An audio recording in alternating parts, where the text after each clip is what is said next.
Are we going right now? Or are we just talking? I mean, we're recording if you got something good. No, I don't know. I put a different hat. I wear a lot of different hats in my brain. I put like we're recording hat on. I know we're recording right now, You but were being recorded. You were I didn't being know recorded. I didn't know if we were live to tape right here. You know what I'm saying? The body cam is on. Okay, All understood. right. Yeah, that's the language I speak. Oh shit! Fuck! Put my dick away. You don't know panic until you're taking a piss in a urinal, look down and see that you are still recording.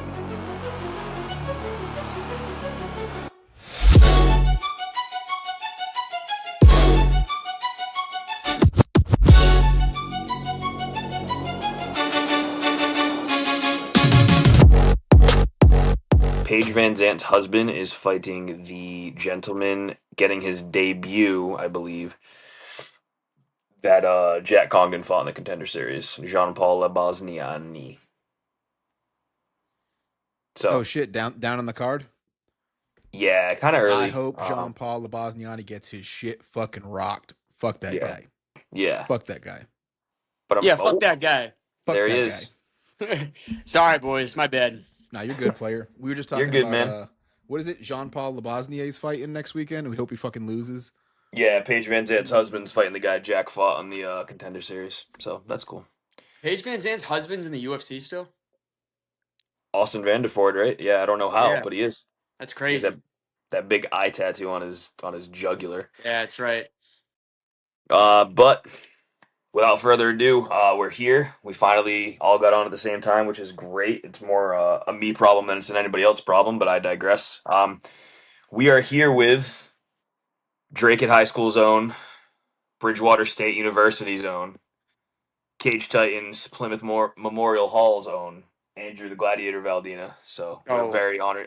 I'm fucking sorry. I'm a terrible company man. Face Off Fight Co Zone, right here, Andrew the baby, right Gladiator here. Valdina. Can't believe I forgot that part. What's going on, man? How you feeling? Feeling like a winner, baby. Feeling like a winner. Feeling good, and just everything's pretty dialed in, man. I just got home from training tonight. Got a couple sessions in today. Um, and yeah, just focused, ready to go. How are you guys? I haven't talked to you guys in a bit. It's been a bit, man. It's been busy. Happy we got the hoodies out, looking good on you. Yeah, these things are. It's actually not even just saying this to you guys because like obviously this is good marketing, right? But like this is one of my favorite hoodies. It's like thick too, and like the skinnier I get, the colder I get. So this is like perfect timing, that's bro. that's a good weight cut hoodie. Yeah, Yeah. yeah, it is. Yeah, no, things are moving. We're staying busy. Um, been a long road to get you back in the cage here. Has this been one long camp or three mini camps? Um, I would say three mini camps only because the first like mini camp was for a different opponent, which means different game planning and strategy. So that was like an own little mini camp in itself. And then it carried right into Cam Arnold camp for January. Then he got hurt. So now we're into it was basically one mini camp and now a long camp for Cam.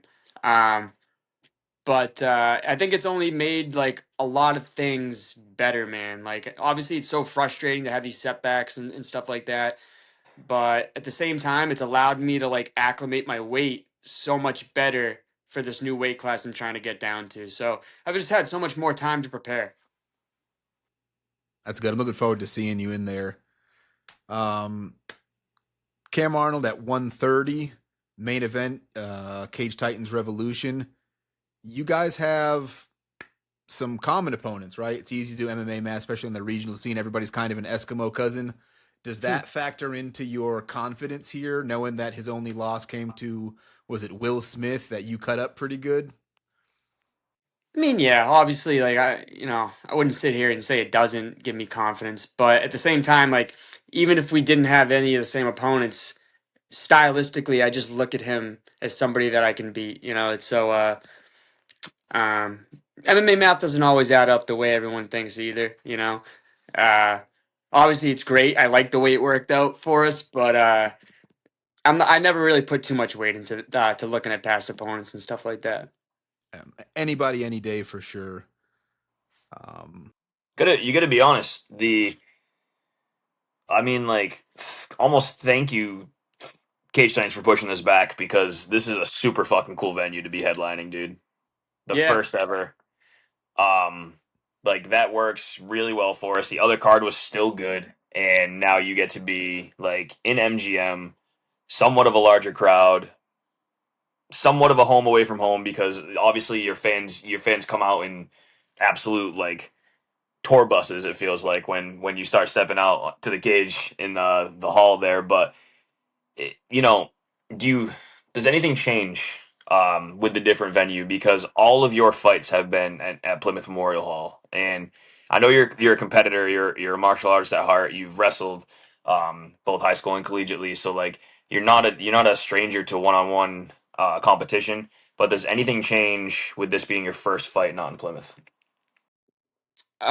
Yeah, I think a few things change. Obviously, like you said, man, like all my fights, my entire MMA journey, from first amateur fight all the way to my last pro fight, is gonna be my 15th MMA fight in general, just for Cage Titans, and all 14 of them in the past have all been at Plymouth Memorial Hall, the Plymouth Memorial Coliseum, and it's the things that change obviously is like plain and simple the venue itself. Um, and I would say just there's a lot of different little things that are gonna go down too. Like obviously before all my fights, I've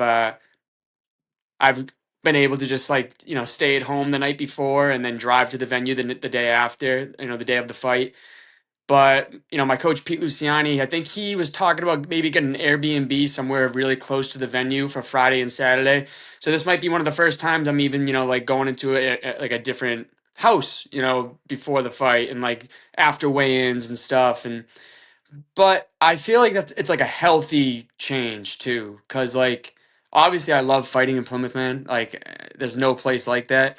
I think MGM Coliseum is gonna do its justice as well, but I think it's a healthy change because eventually what I want to get to, man, if I'm staying humble, but like I want to get to UFC, and I'm not going to always be able to stay at home in Cape Cod and drive to the venue for the UFC fights, So like I If think it's only. it's a healthy change I got to get used to anyway, so it's all like organic changes those too. Everything's not forced. It all seems pretty natural. I'm just going with the flow, and I think you guys are going to see me fit right into these new to this new venue. I think so. Another change is Mike paid for a big cage, if I understand correctly. This is a big Yeah. boy size cage. Is that changing your game plan at all? Or are you just looking forward to getting experience in a different size cage? Not to give up any game plan that you don't want to say on air. Yeah, right. I was just about to tell you, I'm not going to give away game plans and stuff, but the game plan actually does stay the same. Uh, what I'm good at, whatever I choose to do, I've been able to do in such a small cage. If I wanted to say I wanted to grapple people, right, in the past, I was able to do that with my small cage. If I wanted to keep people at bay and keep the people at range and not be able to find me on the feet, I was able to do that in a small cage. The party couldn't find you in a small cage over 5 rounds. Right, Maybe a right. little bit in the last round, but that looked like a 40-foot cage the way you were dancing around it. Like, I don't think Yeah. you're gonna have any problems in 25-foot cage. No, exactly. I think it only helps me whatever I want to do. And I'm pretty good at like just taking control of like every situation as well. So it's only gonna help me, man. I think everything has been a really big blessing, man. From the fight getting delayed to a nice new big venue, to get new and more eyes on me, and another blessing of having this big UFC size cage to get me used to that. So when I get there someday, hopefully, right, I already have a taste of that. So. Yeah. Talking about the future, how many fights do you want to take at 25 if you could write the future before you get called up to the UFC or a contender series fight? So this fight's at 130, like This is you at guys said. 130. Yeah. Yeah, We're, yeah, we're baby stepping down there, but I know 125 is your end state. right. Uh, I'd like to have at least. I want to make 125 at least once before I get a call. I just think like you. I don't think a bigger, higher promotion's going to be really too desperate to call somebody in for a flyweight matchup when they've never made it before. Um, hopefully, I get a contender series shot for 125, even having just made 130. I would take that, obviously. I think me and my coaches have talked about that as well. And like anytime a contender series shot gets mentions to us, we're definitely going to take it. But we also are all on the same page. Let's make 125 at least once for our own confidence of making it, and just to show everybody that we're here to stay at flyweight and make our mark there. Obviously, I mean, you talk about it all the time, right? Like, I don't think there's two duplicate versions of Andrew the Gladiator Valdina that we've seen in the cage, right? And that goes all the way back to your amateur debut, which, like, not to bring that up, but like you shook the cobwebs out and then went on a tear, and like that seems like a different human than who we're talking to today, right? Um, 6-0 pro now, going for 7-0. What? How do you seem to level up? Like, I guess my question is, in your amateur career, you always looked 10 times better after your losses. I believe you had three, then you became a pro, and then now it's just been off to the races, right? How do you continue to level up even with the success that you've had in your pro career?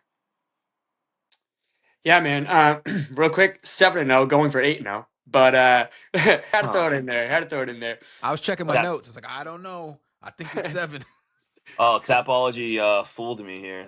They play that pretty stupid. I'm on Tapology, so I blame them. But yes, yeah, all right, yeah, yeah. sorry. 7-0 now, going for 8-0. Fuck My those apologies. Tapology guys, dude. But no, the way I do always think that the losses I had as an amateur were so necessary, man.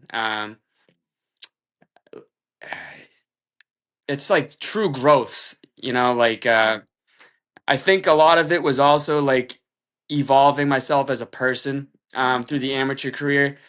I'm still trying to be a better person every day. I'm not perfect, man. No one is, right? But like, I feel like I was trying to be something I wasn't as an amateur. I was, in the days of looking up to these UFC personalities and trying to just be some crazy thing, and like I think that led to a lot of mistakes and a lot of mental like blocks in my head that made me not choose the clearest path to victory all the time and wanted to just throw leather with everybody when maybe I should have just, switched the game plan up with people. And like I said, just a lot of growth through there. But I always kept the self belief that like I am gonna be one of the greatest. Like, and I pursue that every single day, from wake up to my head down.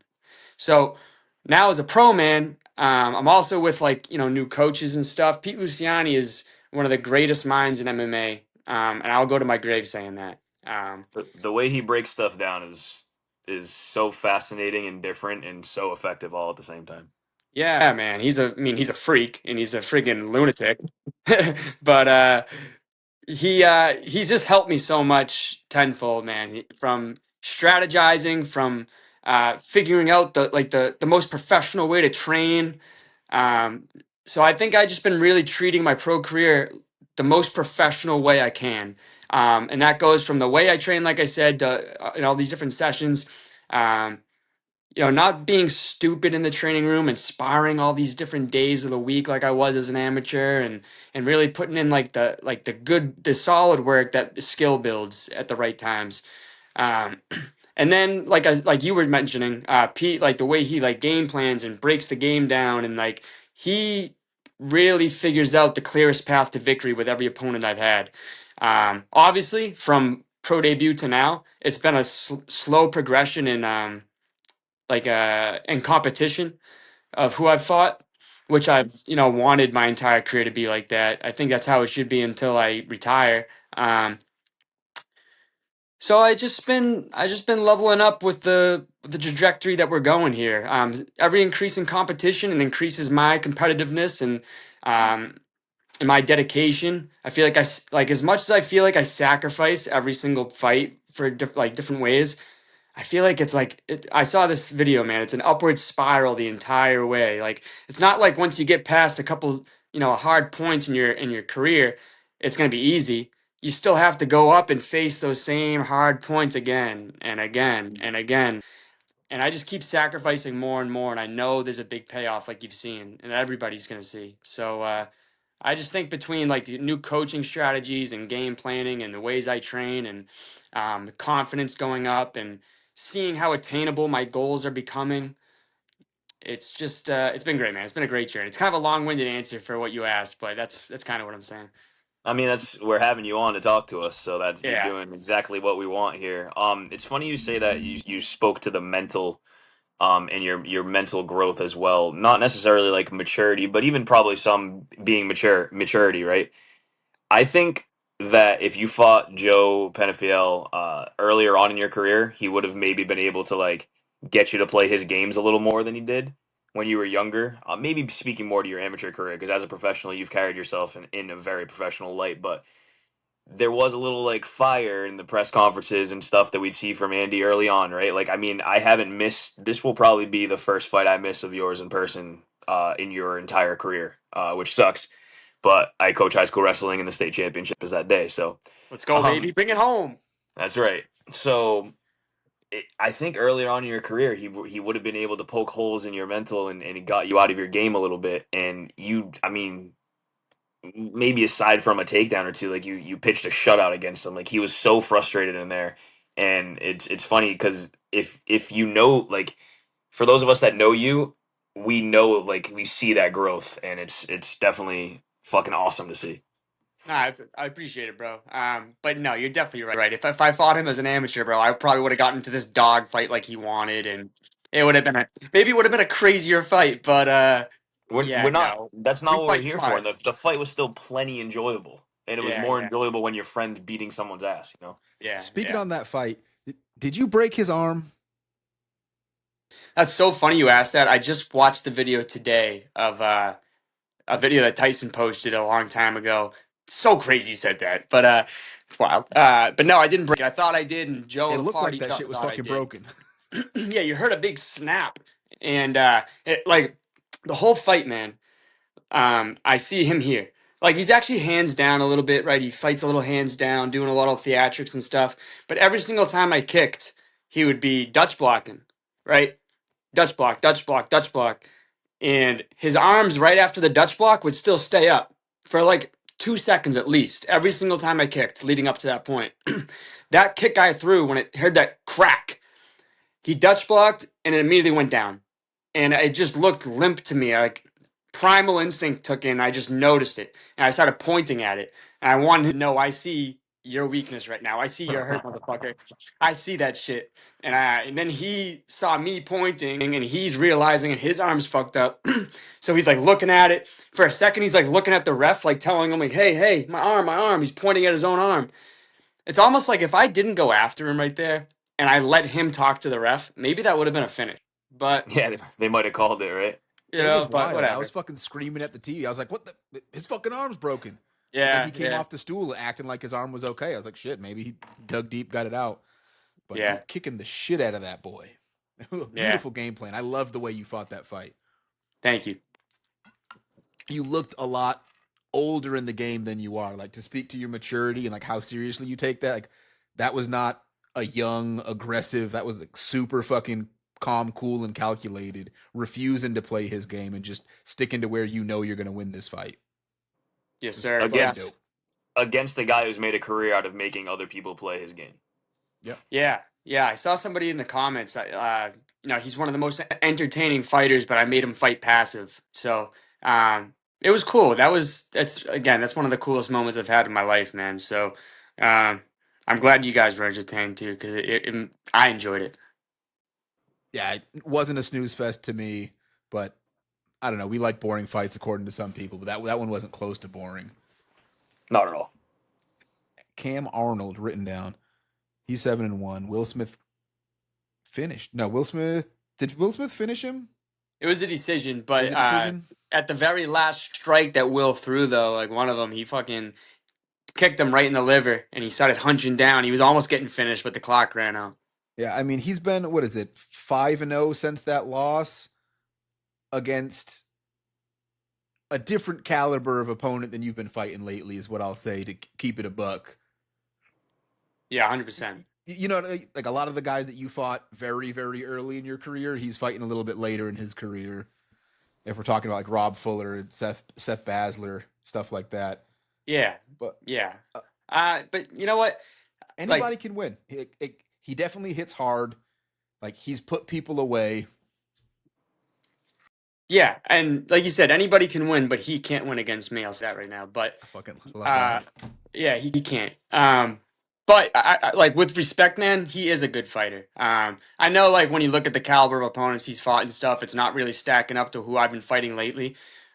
But he is a decent fighter. And there's nobody you should ever underestimate that ever gets into the cage. Um, and I'm not. I'm not taking him lightly. I know what I have stacked up against me here, and I can't wait for the world and whoever's watching, man, to just really see what I can do in there, man. Like you guys talk about how much I evolve, fight to fight. This is gonna be insane. It's gonna be insane, man, because I've had so much more time from all these quote unquote setbacks of my opponents dropping out or myself dropping out from different injuries on either end. It's anytime the injuries happen, I'm staying in the gym. I'm working on things I can work on, and I'm just trying to make a masterpiece in there and on next Saturday. I can't wait to see it. Stepping away from fighting for a second, if you couldn't fight, what career would you love to have if fighting was not an option for Andrew Valdina? Um, I mean, I can't say like coaching, right? You want me to get out of that entire fight realm? He's like, I'm coaching. I'm fucking about this life. If I'm able to stay in the fight realm, I still want to coach, man. I just love the sport so much, and like and going to Hook and Roll these days, my new home gym in New Bedford here. When I see like these new kids come in and and they have like that little spark in them that like really they want to learn and they want to be something, like that get like Justin, you can probably relate, and I don't know if you coach at all, Kyle, but like I know like you guys can probably relate here, and it's like you get that like feeling of satisfaction of helping people, and especially in a passion that you love.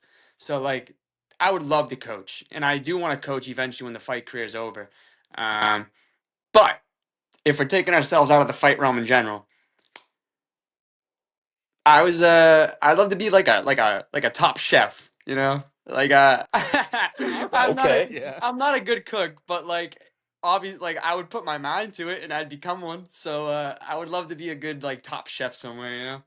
Maybe Volk can have you on his cooking channel in a couple of years. Yeah, It'd be a good collab.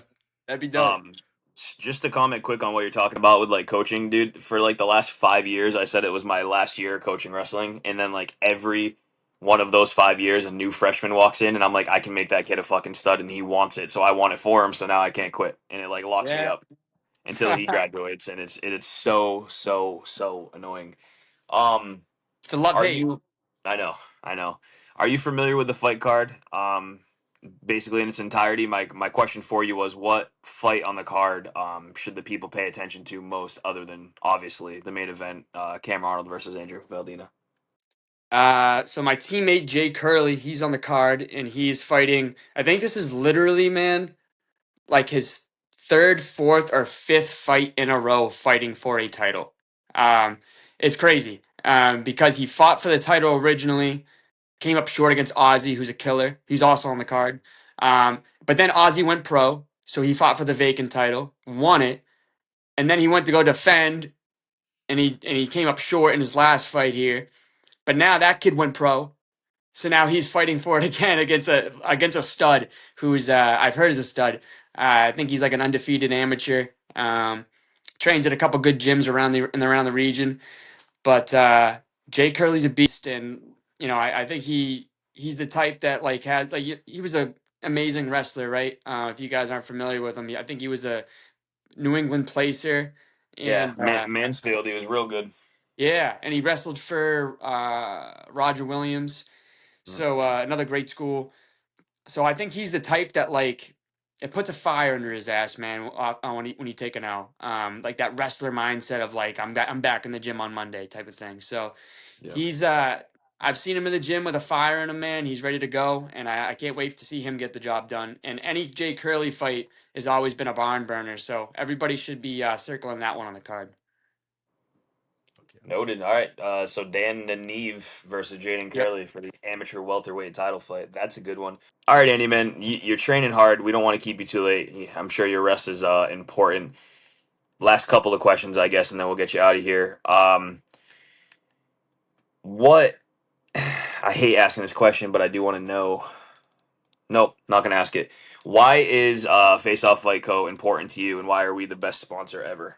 That's the question. That's the now we're getting to the important stuff, huh? No, you guys have been amazing, man. My entire career, you guys have been sponsoring me. It's and I mean that, man. You guys have helped me financially. You guys have given me the grappling gear that I wear almost every single day to the gym. I don't really buy gear, man. Like we're broke fighters out here, and you guys are providing me with, solid gear, durable gear that looks good too. So it's been it's been awesome. I love the relationship that we've all gained too because not for nothing, Kyle. You're down in North Carolina. Without Face Off Fight Co. I don't know if I would have ever really met you. Yeah. But now I know that you're like an okay guy. So He's all right. it's been great, man. You guys have helped me so much, and I can't wait to eventually. I know you guys are never ever ever. You're gonna turn this down right when I say it, but I can't wait to like really be able to like give something back to you guys too when I make it big. You know what I mean? Because I want to. I don't care whether it's like even if it's like little stuff, man. I wanna have like be able to take the Face Off Fight Co team out and stuff and have like a banquet dinner type of thing with all the sponsors and stuff someday when I have the the ability to and shit like that. So it's been a great relationship. I love working with you guys and thank you so much for all the support you've given. That's super dope, man. I appreciate it. It means a lot to us to see you guys succeeding, right? Like first sponsored fighter we ever had, longest relationship we've had with anybody is with Andrew the Gladiator. Been in his corners since Justin and I started this company. He came up with the idea. We said we wanted to make dope gear and support fighters. So as soon as we started producing stuff, like before we made half a dollar, we were trying to put $1.50 in a young fighter's pocket so they could chase this dream. Because you know better than anybody, there's no fucking money in this for you right now. You know what I mean? Yeah, right Just now. grind and just dream. Right now. Yeah, Just trying to right now, right? right now. The other side, it's going to come out well. Yes, sir. Um, do you want to shout out any of your other sponsors, coaches, teammates, gyms, like free publicity for all 19 of our listeners? Nah, I love the opportunity. Thanks, bro. I actually brought my shirt out here because I did want to shout out my sponsors. Hell yeah. Also, these are the new shirts. I'm really grateful for everybody that purchased one. I sold like a bunch through the pre-sale, and then the ones that I didn't sell through the pre-sale, I brought to the last Cage Titans event, and they all sold out. So I'm so grateful for everyone snagging a shirt. And actually, thank you guys because you guys allowed me to put it on your freaking table. So thank you.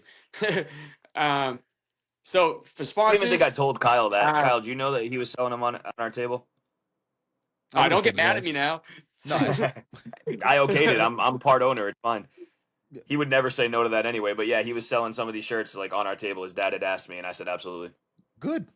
And I met a good kid there. That's a police. He's going into the academy, or he was in the academy. I forget. Lewis was working it for us. Yep. Yep. Yeah.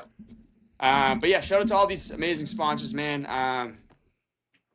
Like you said, man, like they really helped me get to and from all my training sessions. Helped me with my my medical bills and gym memberships and training gear and equipment, all the gas money that I have to friggin' pay for to get all to these gyms through Massachusetts. Um, and they've all helped me so much. So Hurricane Hydraulics, US Golden Pond, Gifted Peace LLC, CG Electric, TJ Callahan's Pub, Classic Cars of Palm Beach, Drake at Exhaust and Brake, and last but certainly not least, Face Off Fight Co. Um, thank you guys so much. And shout out to my team really quick as well. Hook and Roll, you guys have been gearing me up for what's going to be one of the best performances to date. And I can't wait to return the favor for whenever all my teammates are fighting as well. Shout out to the guys at Lowe's that MMA that have been giving me some grappling work and giving me the space to get my strength and conditioning done there. And shout out my fam. My family's my number one supporters. They always try to be number one, first people in the venue. So I Dude, can't do any. there's not a better Yeah. family. There's not a better family support of fighters than you have. They're the fucking best. They're like a staple now. Like when you do move on and you're in the UFC and you're traveling the fucking world for these fights, I am positive that John Valdino will still be in the first row of the mezzanine watching fucking Cage Titans every time they're on. Oh yeah, 100%, 100%, dude. It's like his seat. He makes sure That that no man is one sits Cage there. Titans. Like it's Yeah, necessary to I, have him I in the honestly stands. think now at this point nobody would even sit there if he wasn't there. They would just be like, nah, that guy's sitting there. I can't take it. Yeah, more than likely, more than likely. Yeah, I'm blessed, man. I'm blessed. Are you saving on groceries, cutting down towards 125, or what? The bill's still big. No, I mean, yeah, this week the portions have been getting a lot smaller. Not gonna lie, but I just had I had a good meal tonight. I had salmon, some onions and peppers, and half a sweet potato. So that was Fuck yeah! delicious. But that half a sweet potato felt fucking good. That's the best part. It's like a dessert. Love that. That's Andy in the Um, kitchen right there, top chef Andrew Baldina. And in the kitchen. yeah, man, I really appreciate it. Uh, anything else you need from us? Just checking in. Like, you good, brother? You look fucking ready, No, laser focused. no, I'm good. I'm good. Like you said, I am laser focused. I got everything I need. I got everything I need. Thank you. All right, guys, that's it here for episode 3. Thanks for sticking with us, and catch us next time on Talking Scrap with Face Off Fight Co.